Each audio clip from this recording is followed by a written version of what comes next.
ब्रह्मा गुरुर्विष्णु गुरुर्देवो महेश्वरा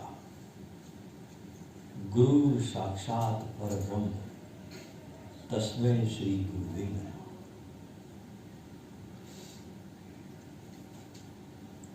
दीक्षा अपने सद्गुरु के प्रति अपनी श्रद्धा को, अपने प्रेम को और ज्यादा गहन करने का एक संकल्प है।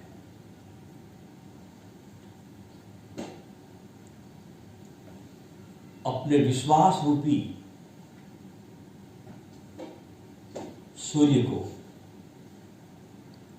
और प्रकाशित करने का दीक्षा एक अनुपम अवसर है। गुरु के चरणों में बैठने का, उसका ही हो जाने का, उनको प्रणाम करने का यह स्वर्णिम अवसर है। हमारे भारत में बहुत महानतम उपनिषद है। दुनिया के किसी भी देश के पास ऐसी संपदा नहीं है जो हमारे भारत के पास है। भारत इस मामले में अकेला देश है जिसको कम से कम ये गौरव प्राप्त है कि उसके पास उपनिषद जैसे ग्रंथ है। जर्मनी का शोपेनहेवर, इसने जब भारत के उपनिषद पढ़े, गीता पढ़ी, तो कहते हैं कि उपनिषद को, गीता को सिर पर रख करके जर्मनी की गलियों में नाचने लगा और कहने लगा कि भिखारी के हाथ में हीरे पड़ गए।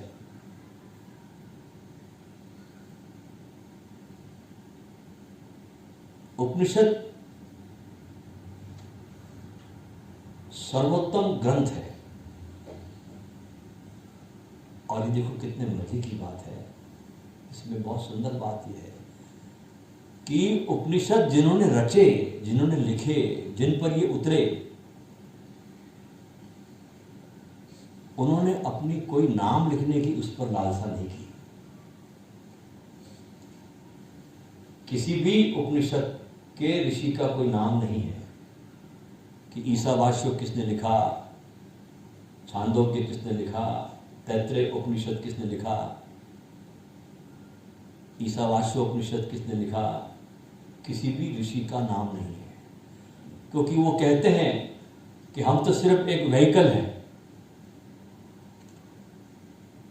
जहां पर ये ऋचाएं उतर रही हम पर। अहंकार से जब शून्य होता है तब उस पर उपनिषद उतरता है। हमारे देश में ऐसे 108 उपनिषद प्रमुख माने जाते हैं। उसमें 109वां इस सदी में और जुड़ गया। ओशो ने भी अपना एक ओशो उपनिषद बोला है और वो तो इतना सुंदर बोला है, बहुत ही खूबसूरत बोला है। जब ओशो पूरे विश्व की यात्रा को घूमते हुए जब भारत वापस आए 29 जुलाई 1986 को, तो बंबई के सुमिला में स्वामी सूर्य प्रकाश के घर पे अतिथि की तरह 6 माह रहे।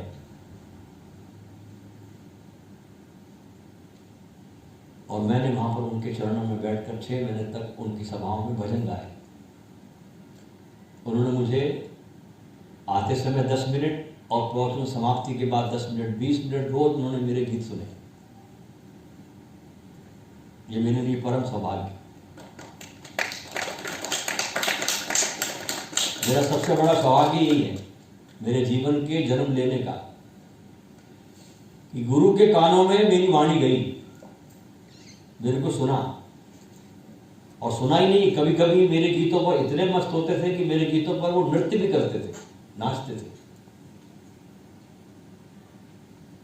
तो उसी दौरान उन्होंने मुंबई की सुमिला में ओशो उपनिषद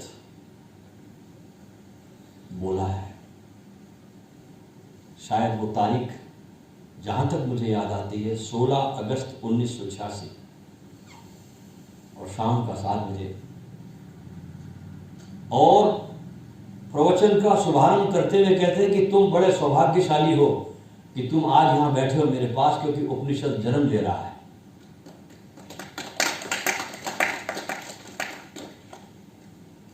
और मैं भी उसमें था। तो हमारे भारत में बड़े प्यारे प्यारे उपनिषद है। हम शायद अभी हमारे आश्रम पर जो गुरु पूर्णिमा का शिविर है उसमें हम इसी ओशो उपनिषद पर जो ओशो ने बोला है उस पर बहुत आपके साथ गहनतम चर्चा करेंगे। आपको बड़ा मजा आएगा इसको सुनकर, इस ओशो उपनिषद को। इसकी बहुत गहराई में आपको ले जाएंगे हम। और उपनिषद का अर्थ केवल इतना होता है कि गुरु के पास अपने को पोंछ करके बैठ जाना, अपने को डुबा देना, उसके सामने बैठना। उपनिषद का अर्थ है कि धीरे धीरे धीरे धीरे बैठते बैठते बैठते बैठते तुम ऐसे हो जाओ कि गुरुमय हो जाओ, शिष्य खत्म हो जाए। और ध्यान रखना, जो आज शिष्य है वही कल गुरु भी हो सकता है। विद्यार्थी कभी गुरु नहीं होता, तो विद्यार्थी सिर्फ सूचनाएं जानकारियां इकट्ठी करता है। शिष्य गुरु की आत्मा को अपने भीतर आत्मसात करता है। इसलिए आज नहीं तो कल जो भी शिष्य है जो इस रास्ते पर चल पड़ा है उसको गुरु होना ही है, अन्यथा कोई अर्थ नहीं बचा, क्योंकि उसको आगे और इस रोशनी को पहुंचाना है, अपने गुरु की सुगंध को, इस प्रकाश को। होगा ही। तुम्हारे देश में बहुत उपनिषद है और आपको शायद आश्चर्य होगा कि 82 वर्ष की अवस्था में, जब कृष्ण की उम्र 82 वर्ष की हुई, तब ये गर्ग ऋषि के आश्रम में गए उन दिनों, और 3 साल तक जाकर के मौन हो गए भगवान कृष्ण। अब देखिए, भगवान कृष्ण जैसे पूर्ण अवतार को भी साधना की आवश्यकता है। इतने पूर्ण अवतार को भी साधना की जरूरत है, क्योंकि अगर आपने अपना मार्ग अवरुद्ध कर दिया तो ध्यान रखना, ऊंचाई से गिरने में जरा भी टाइम लगता नहीं। तो 3 साल जाकर के उस ऋषि के आश्रम पर ही मौन रहे और वहां पर कुछ उपनिषदों का अध्ययन भी किया उन्होंने। जब 3 साल के मौन और उस उपनिषद का नशा जब चढ़ा उनको, जब उस आश्रम से बाहर निकले, तो गीता का अमृत संदेश दिया। ये गीता ऐसे नहीं जन्मती, इसके पीछे पूरी साधना है कृष्ण की। इतना अध्ययन, इतना मौन, उसके बाद गीता का अमृत पूरी दुनिया को कृष्ण ने दिया। तो उपनिषद हमारे देश में बहुत सर्वोत्तम ग्रंथ है, उसका कोई मुकाबला ही नहीं है। ऐसे ही उपनिषदों की इस श्रृंखला में एक हमारे देश में उपनिषद है जिसका नाम है तैत्रेय उपनिषद। उसमें उस जो गुरु के लिए शब्द आया है वो है आचार्य, और आचार्य उसे कहते हैं जो आचारवान हो।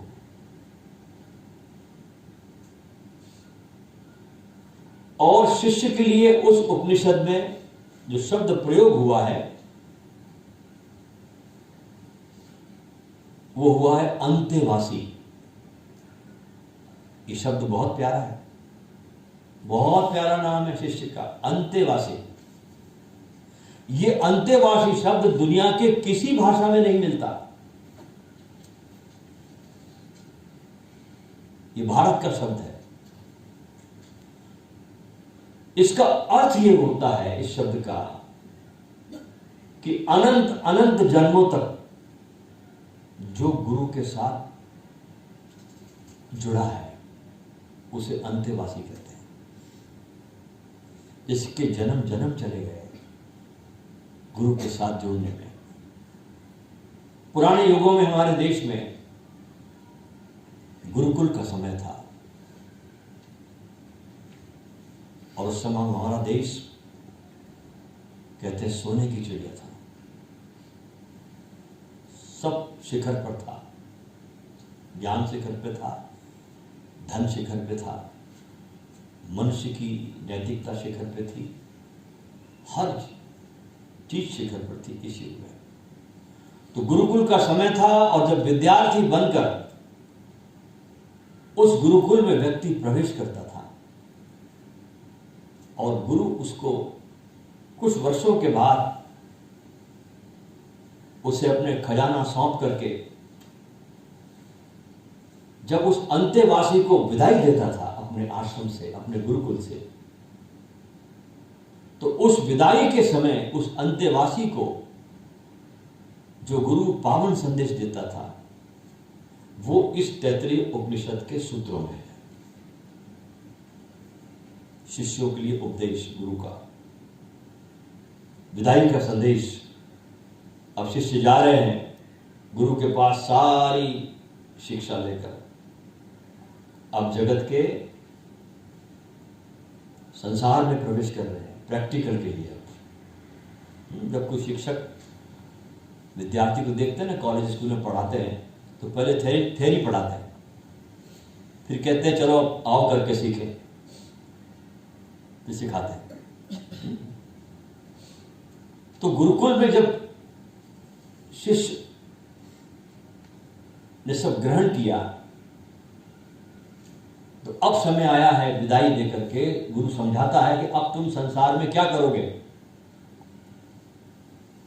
इसलिए मैं आपके लिए चुना कि आप भी अब जाओगे आज संसार में 3 दिन के इस ध्यान साधना शिविर के बाद। ये तो 3-3 साल रहते थे, लेकिन चलो तुम 3 दिन भी रह गए तो बहुत बड़ी बात है। लोग तो 3 दिन में ही भाग जाते, बहुत से लोग को पता नहीं इनको क्या पाना है। ये समझ भी नहीं आता कि इतना पाने के बाद भी अकल नहीं आती कि कुछ मिलता नहीं, तुम जहां के वहीं खड़े रहते हो। सिर्फ तुमको भ्रम रहता है कि इकट्ठा हो गया, मिलता कुछ भी नहीं। तुम्हारी चेतना में जरा भी रूपांतरण नहीं, तुम्हारी भूख और बढ़ जाती है और हर संपत्ति अपने साथ एक नई विपत्ति लाती है। ध्यान रखना, संपत्तियों में सुख नहीं है, हर संपत्ति अपने साथ एक नई विपत्ति लाती है और आदमी इसमें उलझता जाता है। लेकिन ये शिष्य लोग वर्षों तक गुरु के पास रहते हैं, अपने को पहुंचकर, अपने को मिटाकर, अपनी कामनाओं को भस्मीभूत करके, और अब विदाई ले रहे हैं गुरु से। इस तैत्तिरीय उपनिषद के सूत्र बड़े अनूठे हैं और बड़े सीधे और सरल सूत्र हैं। अब समय आ गया है सत्संग से, आश्रम से और अपने गुरु से कुछ दिनों के लिए बिछड़ने का। जो गुरुकुल में अब तक सिखाया उसकी संसार में अनुभूति करने के लिए अब शिष्यों को गुरु स्वतंत्र कर रहा है, आजाद कर रहा है कि जो भी गुरु ने इन दिनों में दिया उसका अब अनुभव करो। जैसे कोई विज्ञान का शिक्षक पढ़ाता और फिर प्रैक्टिकल भी कराता है साइंस का विद्यार्थी से, ऐसे ही उस युग में ऋषि अब वापस भेजकर संसार में प्रैक्टिकल करने के लिए संदेश दे रहा है, सूत्र दे रहा है। आप भी इस ध्यान साधना शिविर से प्रस्थान करें, लेकिन तैत्तिरीय उपनिषद का यह संदेश भी लेकर जाए जो आपके बहुत काम का है। 3 सूत्र दिए ऋषि ने, ध्यान से सुनना क्या क्या दिया, बहुत काम की चीज दी है। क्योंकि ऋषि एक शब्द भी फालतू नहीं बोलते। पहला दिया उन्होंने सूत्र सत्यम वदः, दूसरा है धर्मम चरः, और तीसरा है स्वाध्याय प्रमदः। शिविर में आपको आनंद आया, ठीक है, शिविर ने आपको बहुत कुछ दिया, सदगुरु ने आपको माला माल कर दिया, किसी और जगत से आपका थोड़ा परिचय कराया, किसी और दुनिया की आपको खबर दी, कुछ आभास हुआ कि जो मैं देखता हूं, जो मैं सोचता हूं, जो मैं जीता हूं, सिर्फ वही संसार नहीं है, संसार बहुत और भी सूक्ष्म तल पर है, मेरी संभावनाएं अनंत है। सदगुरु ने आपको बहुत मालामाल किया, तो अब संसार में सत्यम वदः, संसार में सत्य का निर्वाह करना पहला सूत्र।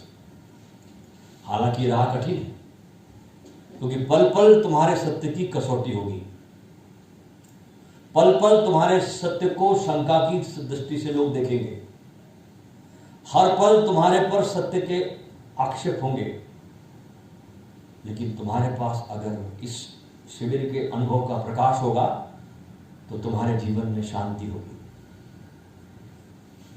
लोग तुमको जांचेंगे, दुनिया के सब सुख दुख आते रहेंगे, जाते रहेंगे,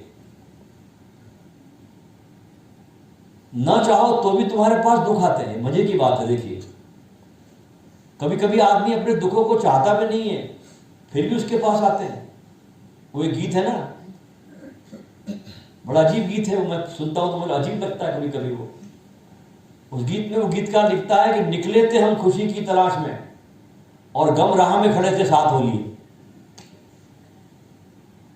है कमाल की चीज, निकले थे हम खुशी की तलाश में और गम राह में खड़े थे और साथ हो लिए। हमारे बिना मांगे हमने मांगा कि गम खड़े थे साथ में, हमारे साथ हो लिए। ना चाहोगे तो भी तुम्हारे जीवन में गम आ जाएंगे, संसार है ये। लेकिन शिकायत मत करना, सत्य का प्रतीक शिकायत नहीं करता। जीसस क्राइस्ट को जब सूली दी जा रही थी तो शिकायत हो गई, हे परमात्मा तू क्या दिखा रहा है, पर इमीडिएटली होश आया, सुधार कर लिया कि तेरी मर्जी पूरी हो। किसी परिस्थिति में आप संसार में जवाब न दे पाओ तो मत देना, बस मुस्कुरा देना। सामने वाला समझ जाएगा कि यह आदमी झूठ नहीं बोलना चाहता है। यह संदेश है। आचार्य का अंतेवासियों को दूसरा संदेश है, धर्मम चरः, जितना हो सके धर्म का आचरण करना। धर्म क्या है? सत्य, प्रेम और अहिंसा। कोशिश करना कि हम अपने कर्म और वचनों से किसी का भी दिल नहीं दुखाएंगे, हम कड़वी भाषा नहीं बोलेंगे, हम दुखी होंगे तो रो लेंगे लेकिन किसी और को रुलाएंगे नहीं। एक शायर के बोल है बड़े प्यारे, वो लिखता है कि वो इश्क में बेबाक हो गए, वो इश्क में बेबाक हो गए, धोए गए इतने की बस पाक हो गए। धोए गए इतने की बस पाक हो गए। तो तुमको पाक हो जाना है। सेवा करना, दूसरे के हित की सोचना, और इसको सबसे पहले अपने घर से शुरू करना। बहुत महत्वपूर्ण बात। हम क्या करते हैं, अपनी मां को तो प्रेम करते नहीं, भारत माता के प्रेम को करने निकल जाते। अपनी मां को प्रेम करना थोड़ा कठिन मामला है। अब भारत माता को प्रेम करने के लिए कोई कठिनाई नहीं है, शब्दों का मामला है। वहां अपने मां बाप का दिल कभी नहीं दुखाना, और अपने से जो बड़े हैं उसको पहले स्वीकार करना घर से। उनकी बात आपको ठीक ना भी लगे तो थोड़े समय पश्चात उनको प्यार से कहना, उनका अपमान मत करना। उन घर में बड़े हैं, उनको सम्मान देना, उनके होने से आप है, ध्यान रखना। उनकी बात तुमको समझ में ना भी आए तो भी उस समय कोई जवाब मत देना। थोड़े समय पश्चात उनसे प्यार से, उनसे दोस्त बनकर उनसे बात करना। किसी ने तुम्हारी निंदा की, ना समझ है, उसको क्षमा कर देना। यह है धर्म का आचरण। मैं आपको आज क्लियर बता रहा हूं। तीसरा सूत्र है स्वाध्याय। रोज अपने ग्रंथों को थोड़ा थोड़ा जरूर रोज पढ़ो। जो भी तुम्हें अच्छा लगे, सब ग्रंथों में वही समाया हुआ है।